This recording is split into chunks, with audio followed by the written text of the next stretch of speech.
Pemerintah sebenarnya berupaya keras supaya investasi ini bisa masuk ke Indonesia dengan berbagai upaya. Nah, salah satunya adalah Undang-Undang Cipta Kerja ini. Tapi kita coba tanya sama Pak Peter. Pak Peter, kalau catatan dari Pak Peter, ini kan usahanya sudah luar biasa ya. Tapi pada akhirnya justru malah menimbulkan kontra. Akhirnya kontraproduktif tentunya ya. Nah, Pak Peter sendiri melihatnya bagaimana? Ya, sayang sekali memang Mbak Mona ya.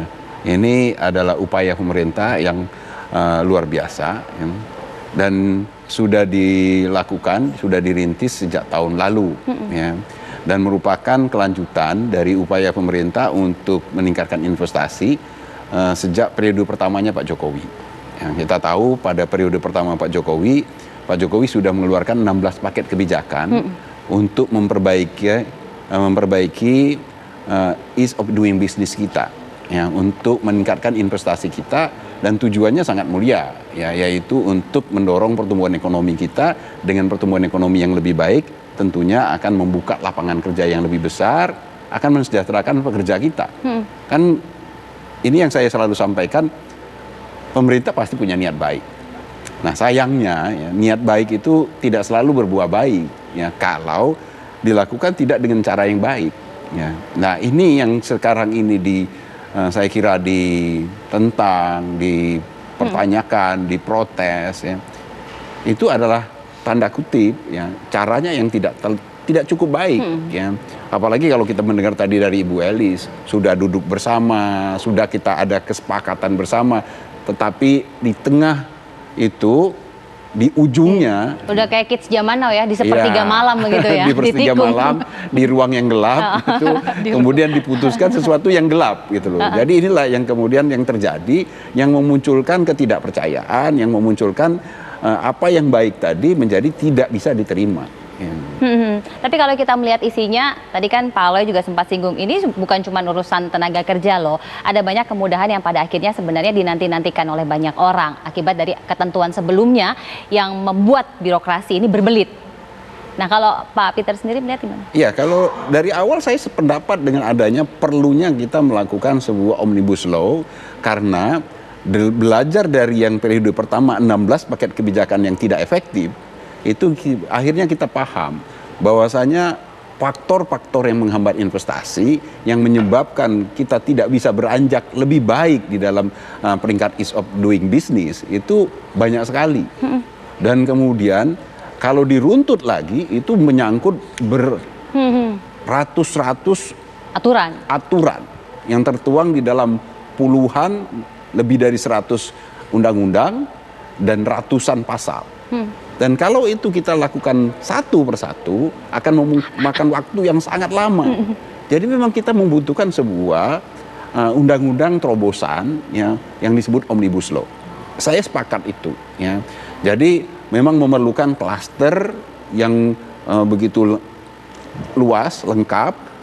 Nah, tapi sekali lagi, ini kan niat baik tidak cukup dengan sebuah niat baik. Ya. Saya melihatnya dari tahun lalu saya sudah menyampaikan hal yang sama, menyuarakan hal yang sama. Niat baik tidak cukup dengan niat baik. Ya. Dan nampaknya pemerintah terlalu pede bahwasanya kalau kita sudah niat baik, itu semuanya akan menjadi baik. Ya. Makanya dari tahun lalu, pemerintah itu kan kepingin Omnibus Law ini bisa secepatnya diselesaikan. Bahkan ditargetkan pada tahun lalu itu bulan Oktober, November sudah keluar. Ya. Padahal kita tahu, ya, walaupun ini akan mempercepat yang tadinya seharusnya dikerjakan bertahun-tahun, bisa dikerjakan dalam 1 tahun, tapi bukan dalam waktu 2 minggu, bukan dalam waktu 1 bulan 2 bulan, karena kita akan memplototin satu persatu pasal, dan apa yang akan kita perbaiki, perbaikannya seperti apa. Nah, itu yang pertama, yang prosesnya satu. Yang kedua, komunikasinya, ya, komunikasi itu penting, ya. Harus merangkul, harus mengajak, dan kemudian memunculkan sebuah rasa percaya, ya. Nah, ini merangkulnya tidak cukup, ya, karena saya juga tahu dari teman-teman, terutama dari akademisi, ya, itu merasa tidak cukup diajak. Padahal akademisi ini menjadi sosok yang independen yang diharapkan bisa bersuara di kondisi yang seperti sekarang ini. Itu yang pertama, merangkulnya kurang. Yang kedua lagi, yang sudah dirangkul pun kemudian dikecewakan. Iya. Nah ini kan artinya kan dari sisi komunikasi juga sangat buruk. Dan saya kasihan sama teman-teman di pengusaha sebenarnya. Ya, padahal ini kan investasi itu kan membutuhkan dua pihak. Iya. Ya, baik itu pengusahanya maupun pekerjanya. Oh iya. Kalau dua ini kemudian kita benturkan, jadi masalah nyanyinya. Jadi pemerintah seharusnya kan fungsi pemerintah kan adalah mendamaikan dua pihak ini, ya, agar supaya dua ini benar-benar bisa bekerja sama. Posisi pemerintah adalah memberikan situasi yang kondusif untuk keduanya bisa tumbuh. Sekarang apa yang terjadi sekarang ini, ya, kalau kita lihat seperti kata Bu Elis juga, yang diserang oleh pekerja bukan pengusaha sekarang. Yang tidak dipercaya oleh pekerja bukan pengusaha. Yang diserang oleh pekerja adalah pemerintah. Ya, nah ini artinya ya dalam posisi sebagai yang seharusnya mendamaikan, memunculkan kepercayaan antar pihak, ya itu justru yang sekarang tidak dipercaya.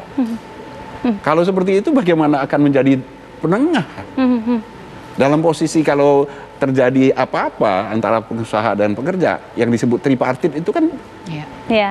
pemerintah kan di tengah. Iya. Nah, bagaimana pemerintah menjadi di tengah kalau kepercayaan itu hilang dari satu sisi? Nah, ini saya kira PR ya, yang saya kira harus diselesaikan. Undang-undang Omnibus Law ini sebuah niat baik, ya, hanya akan berbuah baik kalau kemudian kita menyelesaikan semua persoalan-persoalan yang sekarang ini muncul. Ibarat sebuah hubungan yang akan melakukan akad, mestinya sudah ada kesepakatan sebelumnya atas poin-poin yang sudah dibicarakan bersama. Lalu apa kemudian ke depan yang akan dilakukan supaya paling tidak Undang-Undang Cipta Kerja yang sudah digedok ini bisa terimplementasi dengan baik dan tidak melukai banyak orang? Sesaat lagi kita akan lanjutkan, tetaplah di Indonesia Business Forum.